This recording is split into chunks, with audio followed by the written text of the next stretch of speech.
Thanks so much for joining us. It is Living Local DMV. I'm Charis Gomez. It is Father's Day weekend coming up, and we are switching things up today. We are celebrating Father's Day early and showing some love to the men out there. And to help us with that, we are joined by an expert panel of fine fathers. You all just dust your shoulders off because you are the fine fathers we are celebrating today. And I'd like to welcome to the show Austin Graff, Curtis Price, Andre Nettles, and Antwaun Gay.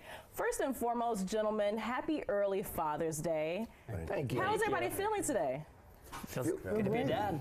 Feels good to be dad. I love it. I love it. And I was talking to you all ahead of the show. First and foremost, we are celebrating fathers. I don't feel like fathers get enough celebration, but you're going to get all the love and flowers today on this show. One concept that I have heard and I have seen circulating around the internet streets is active fatherhood. And I want to ask each of you, what does active fatherhood mean to you? But you know what, before we kick that off, let's go one by one. Tell us who your children are, brag about your children, their ages, and we'll start from there. So would you like to start? Yeah, so my name is Austin, and I have a daughter who is 7 and is about to graduate from 1st grade. Okay. And she is the best. Oh, love it, love it. My name's Curtis. I have 2 wonderful children. My daughter, Layla, just graduated middle school at CMIT North. Nice. And I have a son, Aaron, who just graduated elementary school last week from CMIT North as well. Nice. Congratulations in order to both of you dads. Antwaun? I'm Antwaun, and I have 2 grown children. One is 30, one is 31. How is that possible when you're 30? How'd that math work out? I don't know. I'm not trying to work on it. But I'm focusing more on my grandchildren. I have 3 grandchildren, 8, 10, and 12. And so right now my parenting is turned to focus on them. It's a blessing, a blessing. Andre? My name is Andre. I have 6 children. I have a 33-year-old named Ramika. I have a 14-year-old daughter named Karma. I have a 13-year-old daughter named Joey. I have a 12-year-old son named Gabriel, and a 10-year-old daughter named Peace, and I have a 2-year-old named Yahari. Wow. You got your hands full, Andre. The 2-year-old, she's the one that's actually living with me now. She's the chief and commander.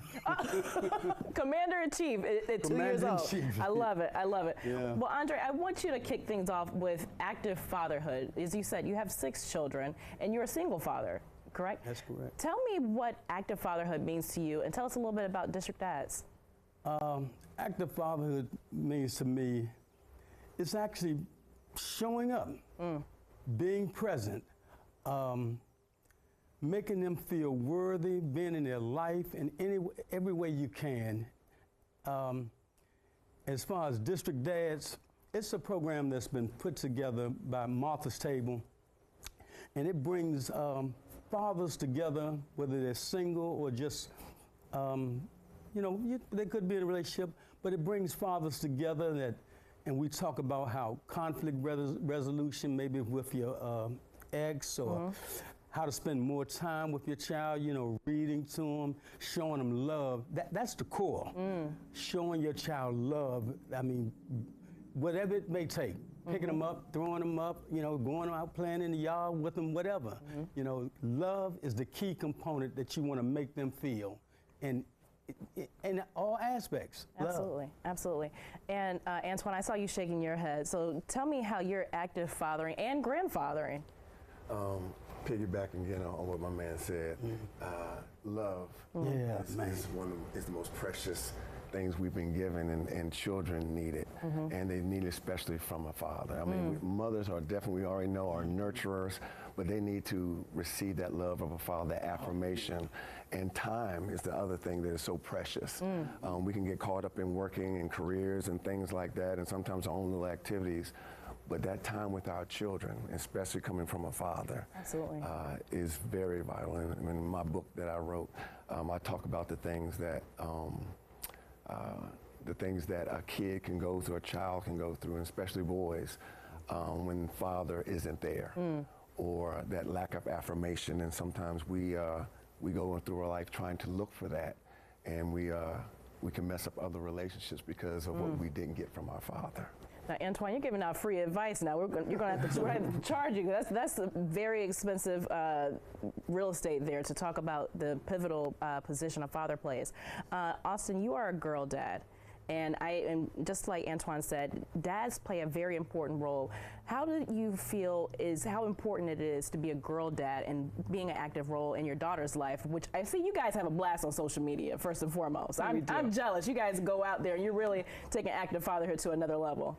Yeah, I really enjoy being a girl dad, and I think, so my wife and I tried to do what's called co-parenting, and so we both have demanding jobs, and so we want to split our responsibilities equally, and in this season of our careers, I am actually the more main parent, and so I do pick up, I do drop off. If Addie is sick, I'm the one that goes and takes her to the doctor's office, and I think it's been really fun to really just see her for just who she is, and that just takes curiosity to kind of slow down and really see someone and be curious and ask her questions, and then try to do activities that kind of fit who she is or who she is becoming, which led us to exploring DC, especially during the pandemic. We're like, if we're gonna be stuck in our house, all of us, and for much longer than we expected, I decided to teach her the alphabet by exploring different neighborhoods throughout the city, and that took a lot of just me being proactive to kind of research where we're gonna go, to find activities that she would actually enjoy, and it just provided this experience for her that just fit who she is, and it took me slowing down to really get to know her and just constantly be curious about who she is. Very important, very important. And Curtis, you have 2 children in the preteen and teen years, correct? Teen. We're fully in teen years. So tell me how interesting it is being a father to teenagers in the social media era. Well, that's a whole segment in and of itself. We have a little bit of time. We have a little bit of time. It's very interesting, because we didn't grow up with this technology. I mean, I remember when call waiting was a big deal. You could actually click over. That was the technology. That was technology, So that's been one thing too, just being really mindful of allowing, my son just got his first phone, so he graduated elementary school, so it was like, here's part of the graduation. That's a big deal. Now you have, your phone. So really letting them know that the phone is very powerful. So you can get a lot of information from it, so you can kind of use it, for good, or you can use it for just mindlessness. So really trying to instill in them, like, hey, if you have a question, YouTube is for more than just gaming, or there's a whole plethora of information out there. Use this technology really for your benefit, and not just to just be mindless entertainment. Yeah, mindless scrolling is dangerous. Mindless scrolling. Do you feel like as a father you have to safeguard them from the internet? Yeah, well, I'm a little different, where even when they were in the stroller, I changed the music I would listen to, because I don't want any real negative, lower vibrational energy coming in. So they grew up really listening to a lot of classical, more chill hop Zen music. Because I knew that they would get the trending hip hop that was going to be out. It's just going to happen anyway. So just being mindful of kind of how they receive this information, and was like, well, we'll just set it up like this out the gate, and then I have great kids. Amazing. Well, you know what, fathers, you guys stick around. We have so much more to talk about in Father's today and every day on Living Local DMV. Please welcome back our 2024 Father's Day panel. So nice we had to do this segment twice. Austin Graff, Curtis Price, Andre Nettles, and Antwaun Gay. Welcome back, gentlemen. It's so much we could talk about. I think we could have done the whole show with you four, honestly. There's so much to talk about with being fathers. But one thing we teased was when you become a father, the day your first child was born, I know people always say, I can relate to it myself, that you realize in that moment, this is what true love is. So what has becoming a father and a grandfather taught you about love? Profound, I know. Who wants to kick it off? What comes to mind right now, let's say I'm seeing a woman as a friend, starts off as a date, and I hear a statement like, I don't deal with nobody's children, they all right, they this and no, but you can keep, once I hear that, oh, that's a it's a red flag. Killer. Because I have children, and I want a woman around my child that has an actual, genuine, sincere love, for a child. when she says, I don't deal with you, oh no, I know it. Right then there, I hear it in that silent voice say, oh, this is done, this is over. This whole thing This is not done. for me, not for me, not for me. Goodbye. I hear it. I hear it. Well, look, all the ladies watching know now. They already know what they can't say to Andre. All right. Antwaun, tell me how you feel about love after you met your first child and your first grandchild. I had prayed and thought about them before they were even born. From some of the pain that I went through, not having my real father around most of my life. Most people know who Marvin Gay is, and so me and Marvin had the same father. And so if anyone knows the story, my father caused a lot of pain and was taken away from me, but my first affirmation, true affirmation of love and belonging came from him. And so most of my life I have strived with my children and now my grandchildren, trying to break cycles, have had successes and I've had failures. But I'm trying to love on other people's children, because one father can't be everything to their child. So for me, it's love, it's breaking cycles and making sure that, that you give to others what you long for yourself. Absolutely. So. I have chills. Breaking generational curses. I can relate to that. Curtis, I want to know, what was it like when you first met your firstborn?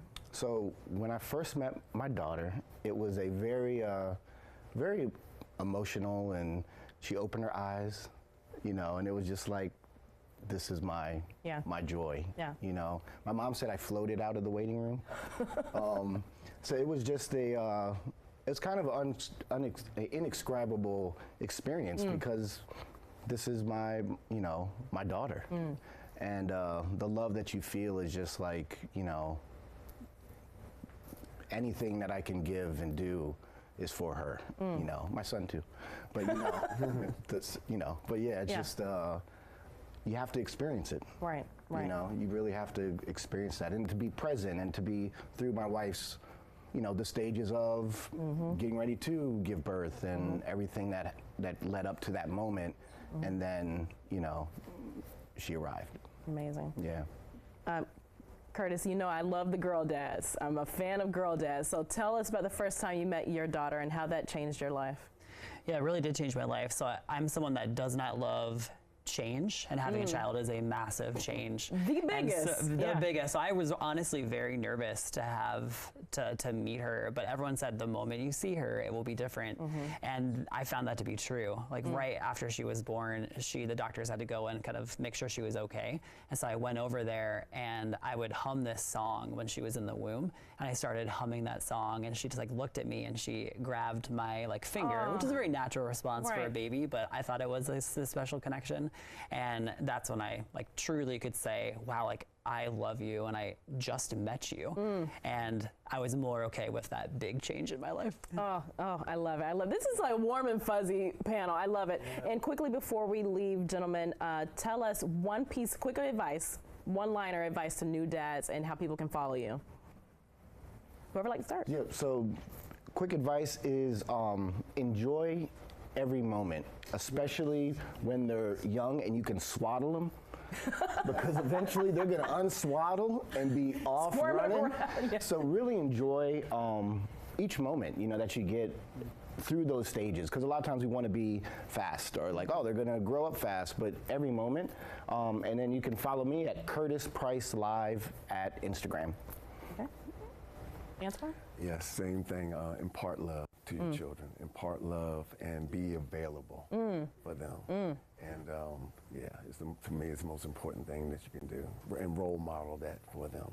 Love it. And I can be found at AntwaunGay.com, Facebook, and Instagram, TikTok, and I think a little bit of everything. Everything. Andre? If you have multiple children, such as myself, make each and every last one of those children feel that unique specialness. Like my children, their birthdays, April the 27th, April the 29th, March the 2nd, and I would give each and every last one of them their own single birthday, and it's 2-3 days apart. Wow. Make each child feel that unique, special, individual love, you know, that they are special. Love it. Love it. Yeah. And Austin? Yeah, my advice is to not really listen to any advice. I say that only because every kid is so different. Right. And so I guess the advice would be really try to listen and get to know and ask questions of your particular child and get to know them and then kind of parent the way that's best for them. That would make them thrive. And people can follow me on all the social media platforms, but especially Instagram at Austin K. Graff.